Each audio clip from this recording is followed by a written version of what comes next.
uma edição do programa Urban View, um olhar sobre a cidade. E o nosso convidado do programa de hoje é Rodrigo Alves, presidente do MZ Group para a América Latina. Rodrigo que está aqui ao meu lado. Tudo bem, Rodrigo? Tudo bem. Muito obrigado por aceitar o nosso convite de vir aqui ao Urban View. E o nosso olhar da semana, que é o tema sobre o qual a gente vai conversar aqui com o Rodrigo Alves, é o mercado de capitais hoje. Por que investir em ações e por que agora? Acho que é uma dúvida que deve aí estar na cabeça de todo mundo, né? Então a gente vai conversar aqui com o Rodrigo, entre outros assuntos, como as regras que regulam a Bolsa de Valores no Brasil se comparam às praticadas em outros países, como funciona a comunicação que é feita entre empresas e investidores e como está hoje a atratividade do Brasil para os investidores estrangeiros. E para que você possa participar, já que esse é um programa interativo, o Urban View é um programa totalmente interativo, Sandra Lanza, que está aqui ao meu lado, vai dar todas as dicas para você. Tudo bom, Sandra? Muito bem lembrado, tudo bem, Gilberto? Muito bem-vindo também ao Rodrigo e bem-vindo a você que está com a gente em mais uma edição aqui do Urban View. Várias maneiras de você participar. Tem o nosso chat da AltV, basta você fazer o seu login e aí você participa online com a gente, mandando questões, perguntas e eu coloco aqui para o Rodrigo responder ao vivo para vocês. Outra forma de você participar é por meio da nossa enquete do dia, não é isso, Gilberto? Muito simples, você entra lá no site da Urban Systems, urbansystems.com.br e responde sempre uma pergunta que tem a ver com o tema que a gente está abordando aqui. A pergunta de hoje para você votar: você investe em ações? São 3 opções. Sim, boa parte do meu portfólio está em ações. Segunda opção, apenas uma pequena parte, pois o investimento é de longo prazo. Ou terceira opção, não, este mercado é muito instável. No final do programa a gente traz o resultado e o Rodrigo vai comentar um pouquinho com vocês. Muito bem, então vamos iniciar o nosso bate-papo aqui com o Rodrigo Alves, presidente do MZ Group para a América Latina, pedindo justamente para ele traçar para nós aqui um panorama do mercado de capitais do Brasil nas últimas décadas.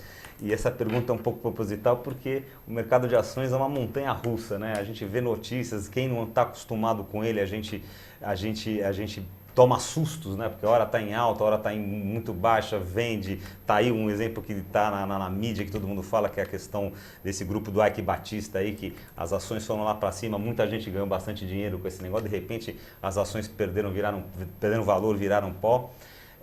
Então eu queria que você pegasse nesses últimos 10 anos, assim, fizesse um panorama para a gente de como é esse mercado de ações no Brasil, como é que ele funciona, enfim.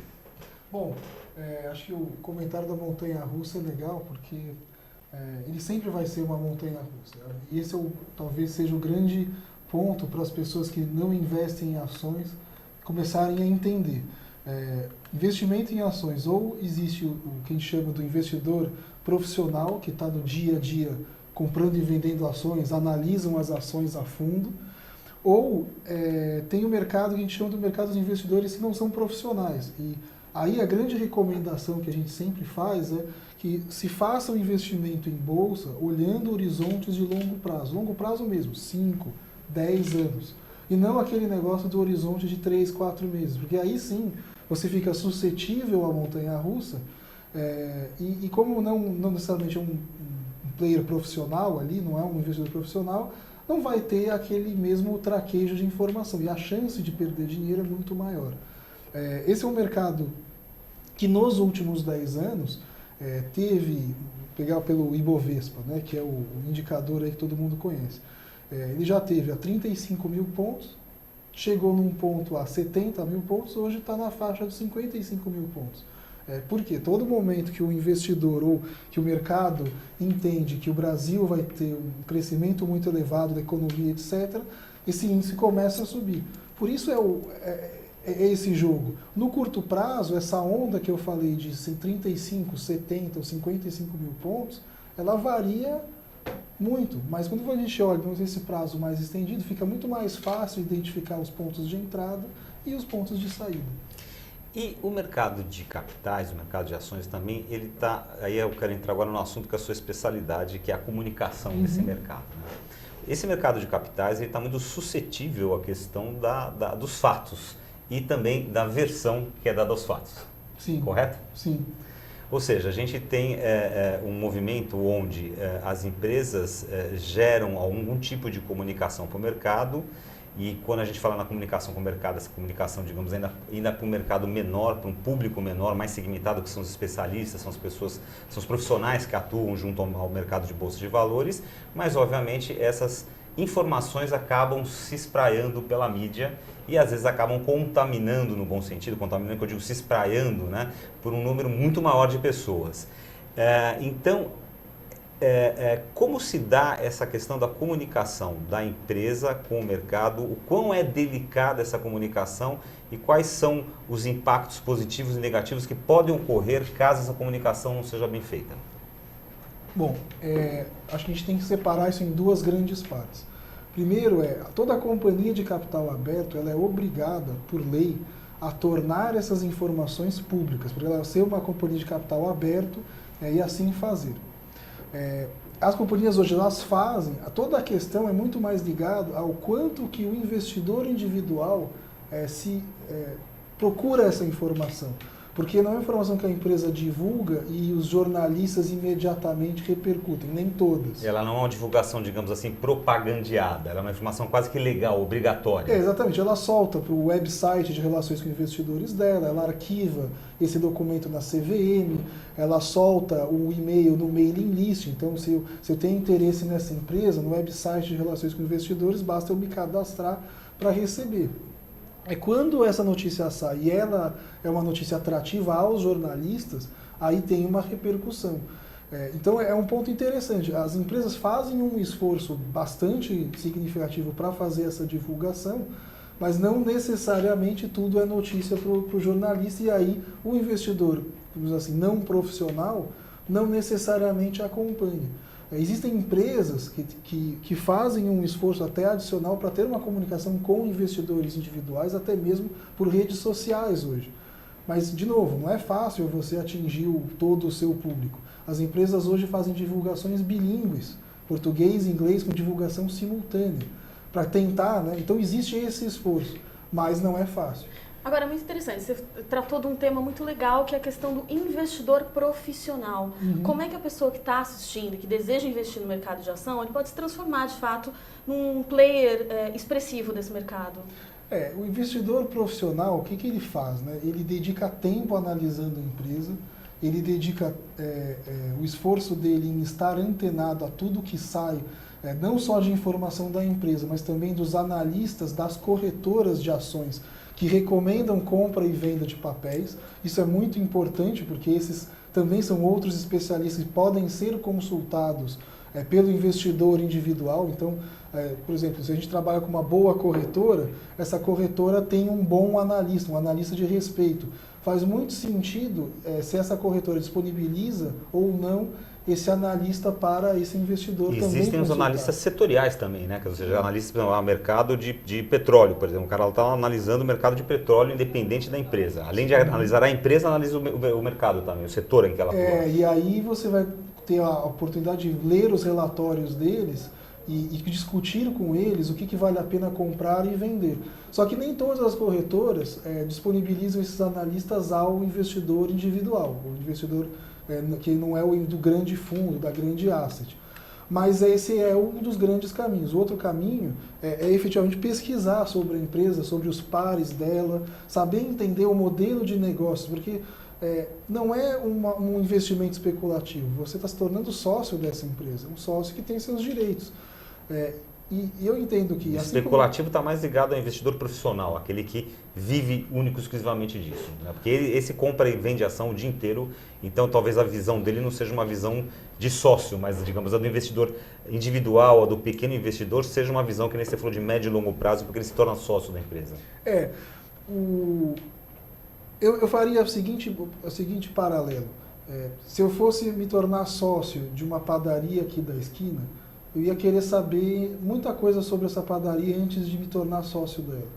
Aí eu acredito que se eu quero me transformar sócio numa empresa de capital aberto, eu tenho que fazer a mesma análise. Exatamente o mesmo tipo de trabalho. A diferença é que entrar e sair dessa sociedade é muito mais fácil do que você pode fazer em bolsa a qualquer momento. Então é uma análise que, na minha percepção, tem que ser aprofundada. Existem vários estilos de investidores profissionais. Existem os que a gente chama de investidores fundamentalistas, que é um pouco o que eu descrevi agora, mas existem os investidores grafistas, que são aqueles que negociam as ações e são grande parte profissionais, especuladores ou não, às vezes usam como forma complementar a análise mais fundamental, que visa olhar como aquela ação se comportou ao longo do tempo e se existe um ponto de entrada ou não dentro dessa filosofia, desse tipo de análise. Nós vamos parar um pouquinho só esse assunto que a gente está conversando, nós vamos retornar a ele, mas antes disso vamos falar um pouquinho do MZ Group. Então, para quem está nos assistindo, eu gostaria de que você apresentasse o que é o MZ Group, como é que ele nasceu e o que ele faz exatamente hoje.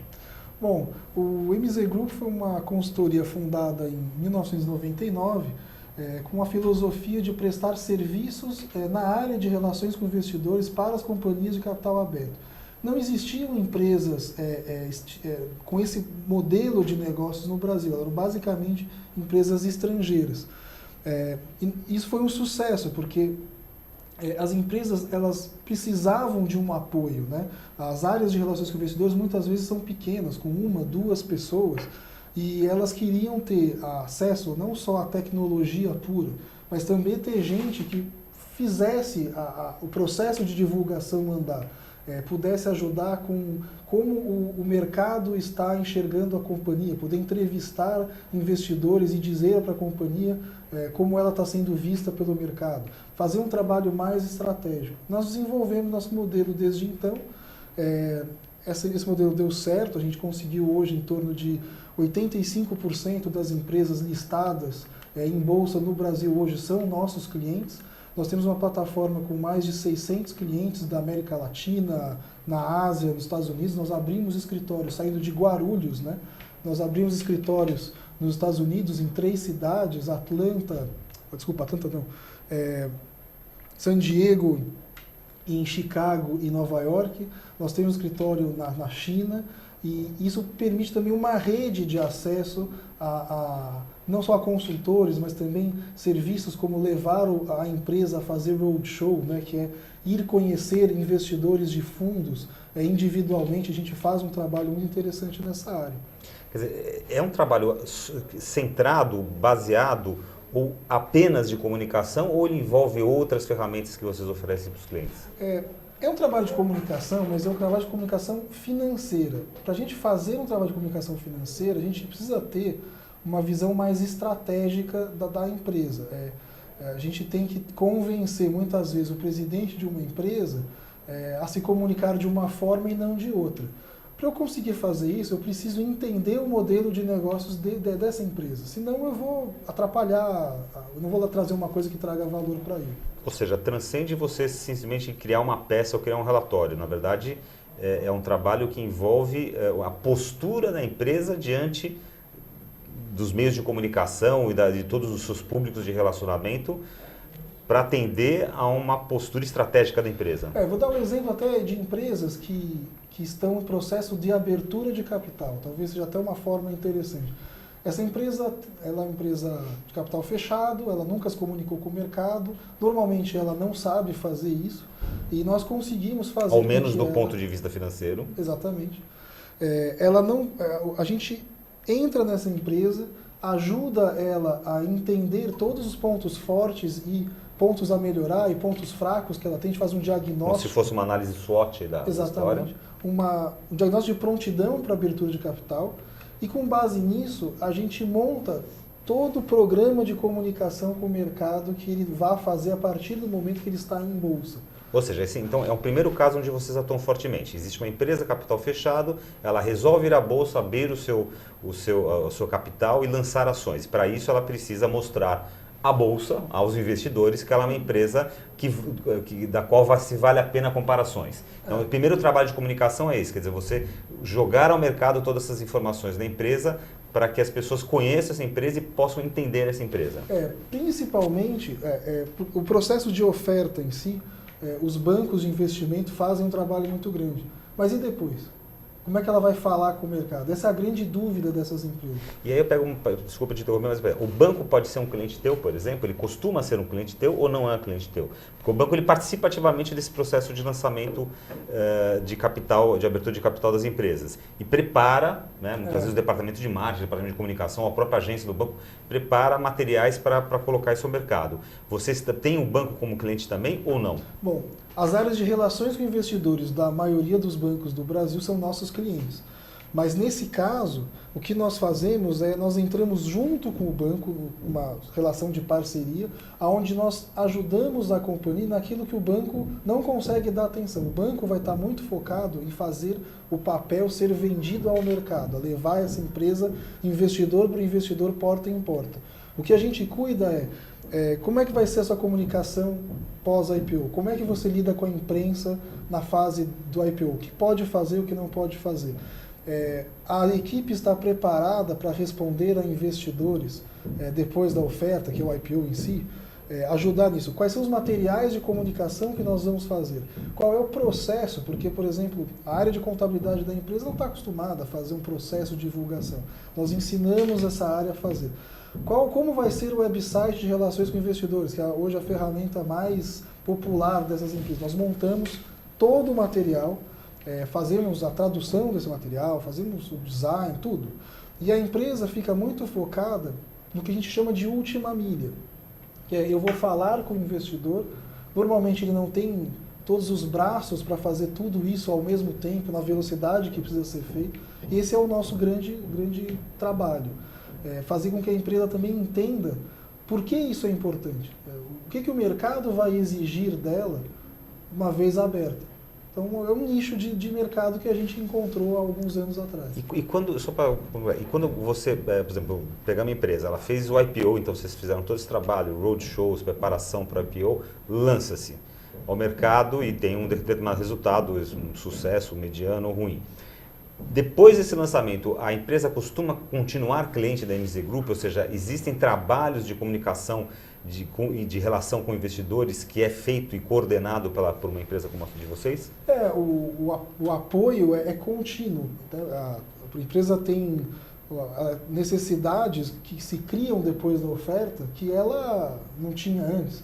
Como manter aquele website atualizado, como fazer uma apresentação para investidores individuais, como se relacionar com esse mercado, tanto nos canais offline como também nos canais online.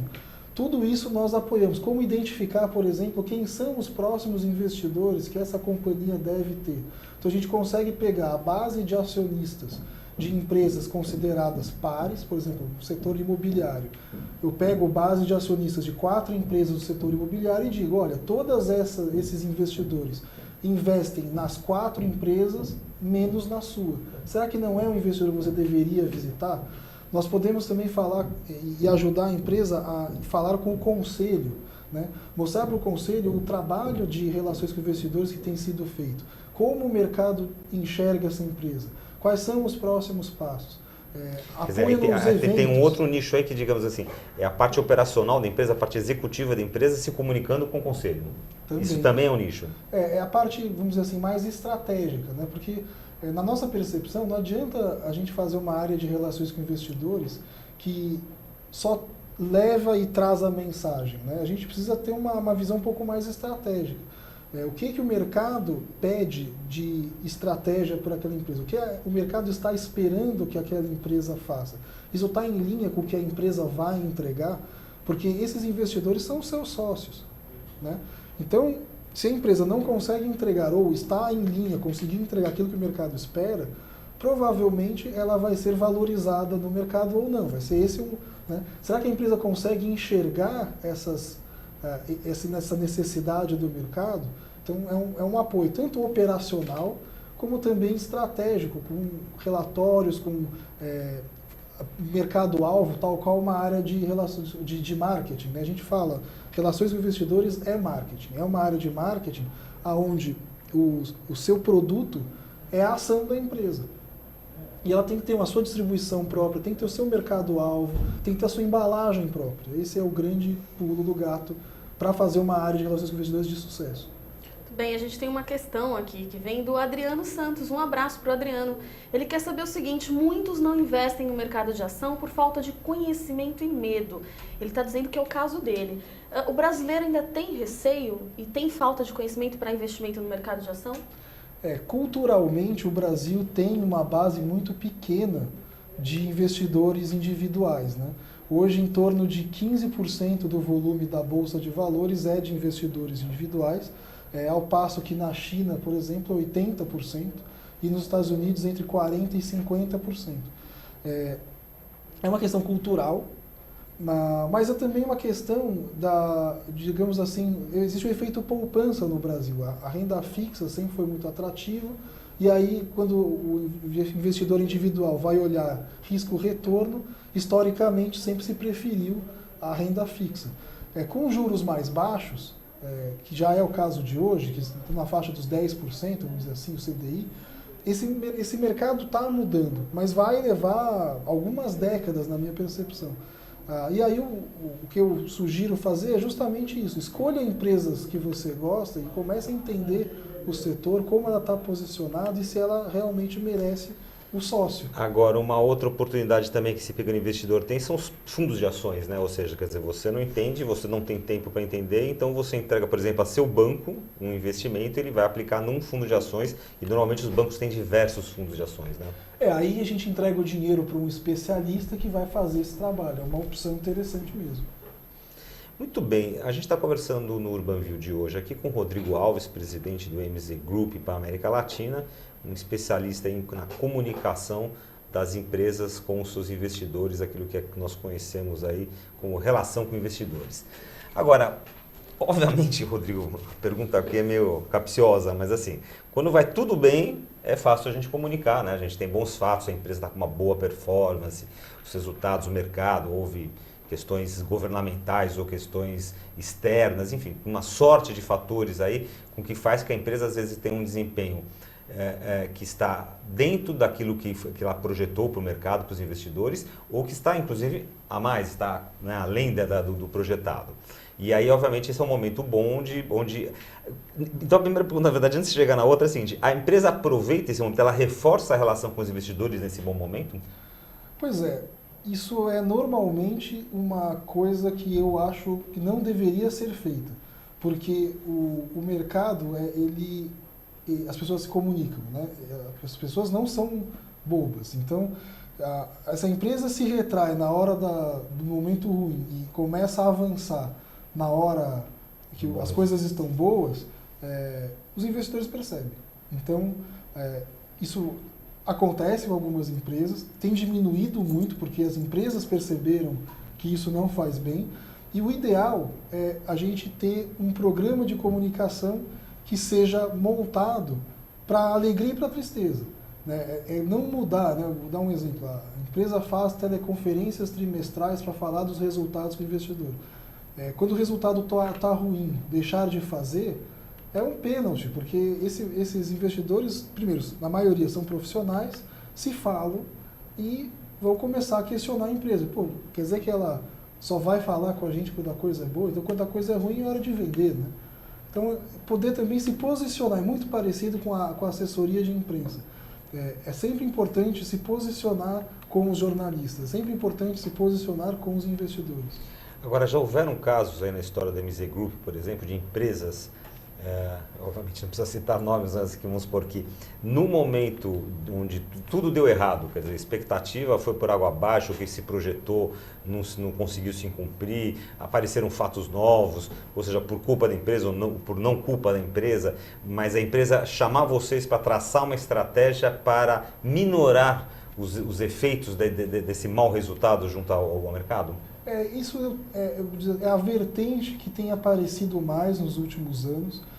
Eu diria isso um avanço até em governança corporativa. As empresas entenderam que elas precisam se posicionar até para não só se defender, mas mostrar o que está sendo feito. O que a gente fala muito quando as coisas estão bem, comunique, é bom. Quando as coisas estão ruins, é bom dizer o que está sendo feito para fazer essa recuperação acontecer. Quais são os próximos passos? Isso ajuda muito as pessoas a entenderem o que está acontecendo, porque não fica uma discussão de um lado só, você tem um debate com o mercado. E outra coisa que eu considero importante, e a gente já viu isso com essas empresas, os gestores dessas empresas saem muito mais fortalecidos. Eles começam a ser vistos pelo mercado como gestores que sabem resolver problemas. E não, que é diferente daqueles que fogem dos problemas e aí perdem credibilidade. Eu acho que esse é um bom ponto. Essa comunicação da qual você escuta é uma comunicação, sem dúvida nenhuma, de um nicho, né? Não é nem um segmento, é um nicho do mercado que é a comunicação de relação com investidores.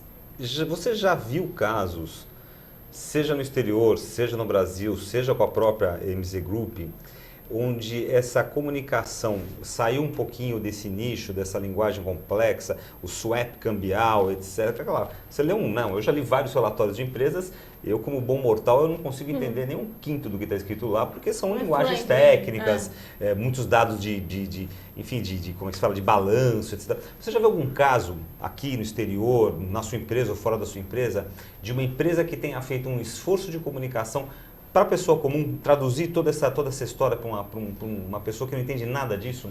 Esse também é uma vertente do mercado. Nós estamos fazendo alguns trabalhos que é o seguinte, a empresa monta o seu release profissional, que é aquele para o mercado profissional, e nós fazemos uma versão para o público geral, para que eles possam entender. E essa versão também é normalmente disparada para jornalistas. E isso tem ajudado muito nessa comunicação. A gente também faz o que a gente chama de newsletters, que são cartas dos acionistas da empresa para esse público.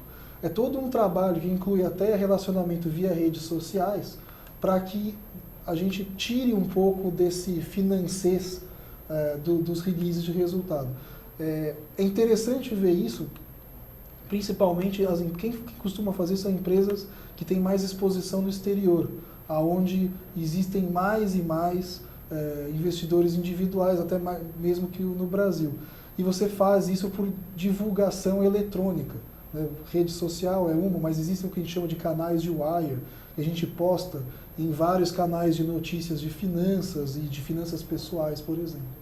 Quer dizer, vocês não deixam de funcionar também como uma assessoria de imprensa nesse setor específico? A gente não é uma assessoria de imprensa, mas nós preparamos todo o caminho para que esse trabalho com a imprensa seja feito ou pela nossa assessoria do grupo ou pela assessoria da escolha da empresa. O ponto todo é, quando nós percebemos no passado, não existia essa conexão.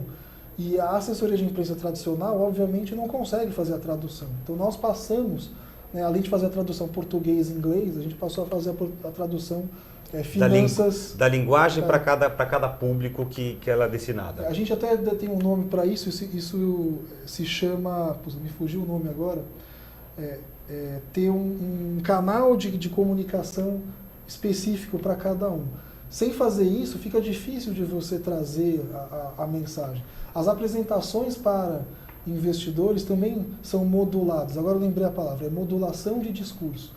A gente modula esse discurso para cada ambiente. Existem, por exemplo, não adianta, no caso do investidor de dívida, que existe também esse outro mercado, fazer uma apresentação igual ao investidor de ações. Por quê? Porque o investidor de dívida quer saber se a empresa tem capacidade de pagar a dívida. Se tem lucro ou não, não interessa tanto para ele. O investidor de ações quer saber a capacidade da empresa de gerar lucro. Então você também modula o discurso nessa área também. Você citou aí duas ou três vezes durante a nossa conversa até aqui as redes sociais. As empresas têm usado efetivamente as redes sociais para fazer divulgação desse assunto relação com investidores? Os resultados são bons? A rede social funciona para isso? E quais são as melhores redes sociais, as mais indicadas para esse tipo de trabalho? Bom, rede social, as empresas passaram a adotar, primeiro, são três grandes nichos. Né? O primeiro é o monitoramento. O segundo é abrir as redes, abrir a sua conta e fazer algumas postagens. E o terceiro é você ser proativo e fazer uma comunicação efetiva.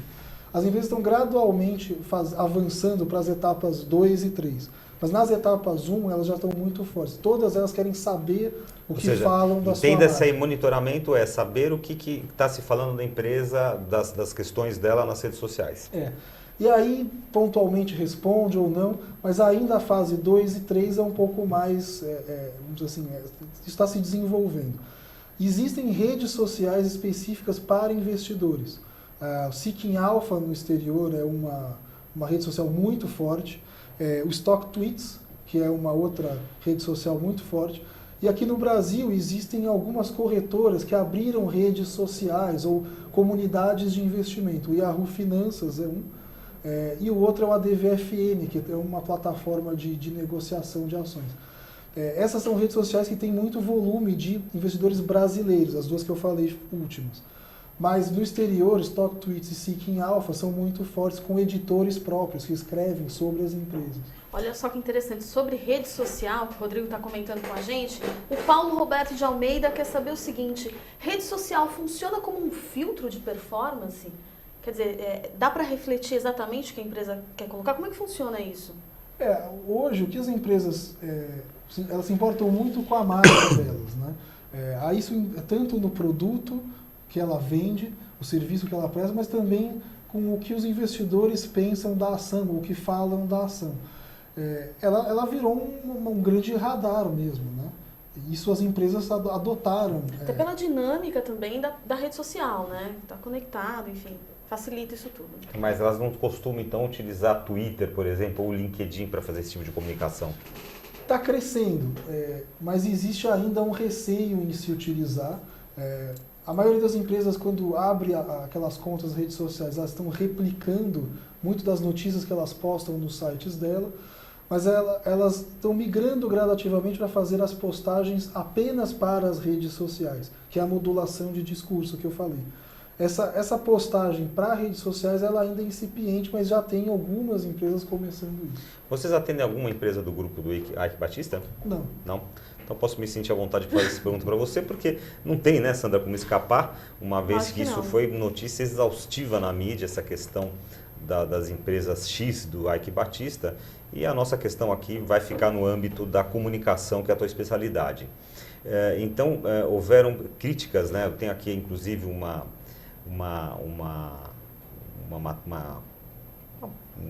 reportagem da revista Exame, que agora no mês de agosto publicou uma reportagem que afirmava assim, abre aspas, quando comparam o mercado de ações brasileiro com o de outros países emergentes, os investidores estrangeiros costumam negar o conjunto de regras que regulam o Bovespa, que é a nossa bolsa aqui. Mas, se a comparação for feita com mercados desenvolvidos, em especial com a Bolsa de Nova York, aí as normas da Bovespa e também as da Comissão de Valores Imobiliários, CVM, que regula o mercado, ficam bem para trás. Nos Estados Unidos, o destino das empresas do grupo EBX e de seus acionistas seria diferente, uma vez que lá algumas de suas empresas nem poderiam ter aberto capital. Fecha aspas. Com base nisso, a gente foi muito noticiado aí a questão dos tweets, por exemplo, do Eike Batista, que serviram inclusive como... foi uma discussão se foi uma informação, antecipou informações que deveriam ir, enfim, tem essa questão toda técnica, né? Vai primeiro a informação para o CVM, para depois poder liberar para publicar, e o Eike Batista publicava lá no tweet deles alguns insights, digamos assim, que davam a entender que a coisa ia maravilhosamente bem. E você falou dessa coisa da preparação dos executivos também para ter um discurso de acordo com a estratégia e com o que é permitido em lei, né? Então, essa questão, como é que você analisa essa questão do uso, por exemplo, da rede social, até pessoal do controlador da empresa, do alto executivo da empresa, nessa questão da comunicação de relação com investidores? Olha, esse assunto é bem extenso, tá? A regra americana, ela é bem diferente da brasileira, é verdade. Mas a regra americana, ela pode, por exemplo, ser mais agressiva com relação a empresas em começo, que são famosas startups ou pré-operacionais, mas, por outro lado, ela é extremamente permissiva com redes sociais e também com outra coisa que a gente chama de APO, que é um tipo diferente de oferta. Nos Estados Unidos existem empresas do tamanho muito menor que vão à bolsa e, do ponto de vista de problemas, vamos escolher quais são os problemas que a gente tem. Eu não estou aqui para dizer, olha, lá nos Estados Unidos é muito melhor que aqui. Eu tenho minhas dúvidas. Vou dar um exemplo que é a regra para redes sociais. O Brasil efetivamente não tem uma regra para uso de redes sociais, mas tem uma regra muito clara sobre divulgação de fatos relevantes. Para o Brasil, divulgação de fato relevante, primeiro você tem que fazer um arquivamento no regulador, que é a CVM. Se você fizer qualquer coisa fora disso, o entendimento é que essa empresa não deveria ter feito comunicação, essa comunicação seria vista como uma informação privilegiada. Não existe uma regra, mas assim, a grosso modo é isso. Nos Estados Unidos, se você tiver qualquer canal que seja considerado público o suficiente, entre 100 a 300 mil pessoas, teve um caso do Netflix, que o presidente do Netflix fez um comentário na rede social parecido com esse do Ike, ele foi processado no exterior, e a SEC, que é a CVM americana, comentou que, bom, a rede social do presidente do Netflix, com 400 mil usuários, é considerado aqui pública o suficiente, eu não vejo um problema. Então, ela é extremamente permissiva, por exemplo, na rede social. Existe já uma regulamentação que chama Regulamentação de Divulgação Justa, Regulation Fair Disclosure, e que o espírito dela é mais ou menos o seguinte: todas as empresas devem usar todos os meios de tecnologia para se comunicar com o mercado. O Brasil isso não tem tanto. Então, para te trazer, primeiro, eu não enxergo que o Brasil seja tão atrás assim em termos de regulamentação, acho que são mercados diferentes. Segundo, a comunicação por redes sociais, quando o Ike fala do Twitter, eu acho que não é só a rede social, é a comunicação como um todo. Se houve um exagero, o exagero está no todo e não apenas na rede social. Se não houve um exagero, o ponto todo é como que a gente monta um programa de comunicação para esse mercado conseguir enxergar adequadamente o potencial de valorização da empresa. E não o potencial excessivo e nem o subpotencial. Agora, só um minutinho, só para terminar esse assunto, é complexo você, obviamente, traçar uma estratégia de comunicação, de relação com investidores para uma empresa, numa empresa onde o dono tem uma personalidade forte, aquele tipo do líder muito carismático, porque ele não é digamos, um executivo, um líder controlável, entre aspas, que de repente ele vai no embalo e fala, tem ideias próprias, ele é muito carismático, um líder muito forte, por exemplo. Esse problema existe? É real? Ele é real, existem diversas empresas no mercado com esse perfil, líderes carismáticos que são influentes, que falam com a imprensa, é um negócio extremamente comum, e aí no caso do Grupo X, esse é um ponto que a gente deveria diferenciar um pouco. A história toda, se o Grupo X estivesse indo bem, ninguém estaria falando desse lado. Como não está com os melhores resultados do mundo agora, o lado pessoal do Ike foi à tona. Agora, existem diversas empresas no mercado em que os líderes têm um perfil, talvez não tão eloquente, mas tem um perfil muito forte. E ninguém fala. Né? Muito bem, olha, o papo tá ótimo aqui também, aqui no estúdio e no chat, olha só. O Paulo Roberto, sobre isso que a gente está comentando dos clientes difíceis, ele fala o seguinte, exatamente o que eu estou passando hoje. Cliente teimoso, disposto a perder para não perder a razão. E aí a gente estava comentando também um pouquinho sobre as diferenças aqui do Brasil e dos Estados Unidos. Ele diz o seguinte: a dinâmica de operacionalidade dos americanos é bem diferente dos empresários brasileiros, principalmente na área econômica. Estou negociando com commodities e senti muito essa diferença. Então está aí colocada a experiência do Paulo Roberto de Almeida. Obrigado, Paulo. Nós estamos quase chegando ao fim da nossa entrevista aqui com o Rodrigo Alves, presidente do MZ Group para a América Latina. Então eu queria abordar um item aqui, que é um item muito interessante. A MZ Group, a empresa do Rodrigo, lançou recentemente um curso intitulado Mercado de Capitais na Prática, em parceria com a Universidade de Colômbia e de Nova York.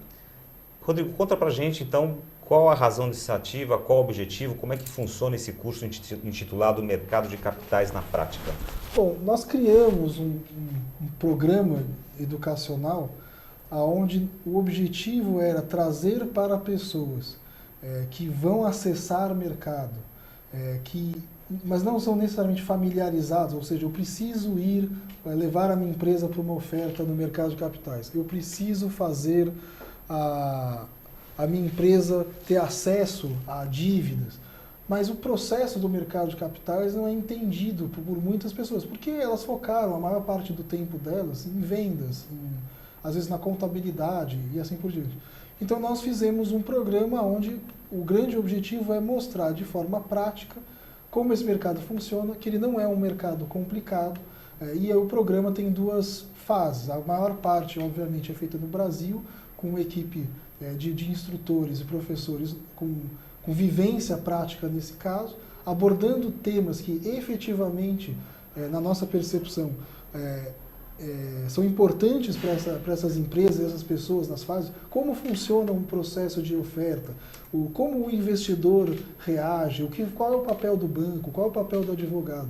E uma imersão no exterior para solidificar toda a discussão que foi feita no Brasil. Quer dizer, o principal público-alvo dessa iniciativa são empresas que estão pensando em abrir o seu capital e que futuramente podem se tornar também clientes de vocês, obviamente. Sim, mas acho que na nossa percepção, quanto mais o mercado como um todo entende, né, o consumidor final entende o mercado de capitais, melhor para todo mundo. Se vai ser um cliente da MZ ou não vai ser um cliente da MZ, aí é uma outra coisa. Muito bem. A gente está chegando ao fim do nosso Urbanview de hoje, mas antes de terminá-lo, nós vamos consultar aqui a Sandra e seu oráculo na internet, que vai consultar aqui o resultado da nossa enquete, que hoje perguntou se você investe em ações. Sandra. Muito bem. Vamos lá, 13% sim, boa parte do meu portfólio está em ações. 17% apenas uma pequena parte, pois o investimento é de longo prazo. E a maioria, 71%, diz não, esse mercado é muito instável. Quantos por então, cento? 71%, quer dizer, ainda reflete esse receio ainda do brasileiro no investimento de ações. É isso, Rodrigo? O brasileiro é muito acostumado com a renda fixa. Cultural. Como isso é herança também um pouquinho do tempo da inflação também, né? Nós somos um país que vivemos muito tempo com uma economia, digamos, descontrolada, pouco estável, né? Essa nossa estabilidade é recente, isso influencia? Influencia, eu acho que a cultura da renda fixa está exatamente atrelado porque no Brasil era atrelado muito difícil. À poupança, né? Lembra? Antigamente o único investimento que tinha era a poupança. Era fugir da inflação, né? Tinha até o negócio dos carros, né? Você comprava carro como investimento. Telefone. Aliás, tem uma coisa engraçada, o brasileiro aprender a investir em telefone, em carro, nunca no mercado de ações, né? Exatamente. Muito bem. E também eu vou pedir para vocês, para a Sandra contar para a gente quem é o próximo entrevistado do Urbanview da quarta-feira que vem. Sandra, conta para a gente. Pois é, não percam então na próxima quarta-feira o programa Urbanview, que vai conversar com Rodrigo Carvalho, sócio da VX Américas, empresa especializada na organização de grandes eventos corporativos. Então estamos combinados na próxima quarta-feira às 17 horas aqui na AltV. Até lá! Muito bem, agradeço muito Rodrigo Alves, presidente da MZ Group para a América Latina. Obrigado pela tua presença no Urbanview. Obrigado. Tivemos aqui, né, Sandra, uma aula aqui sobre a questão. Nós voltamos então quarta-feira que vem com mais uma edição ao vivo do Urbanview. Até lá!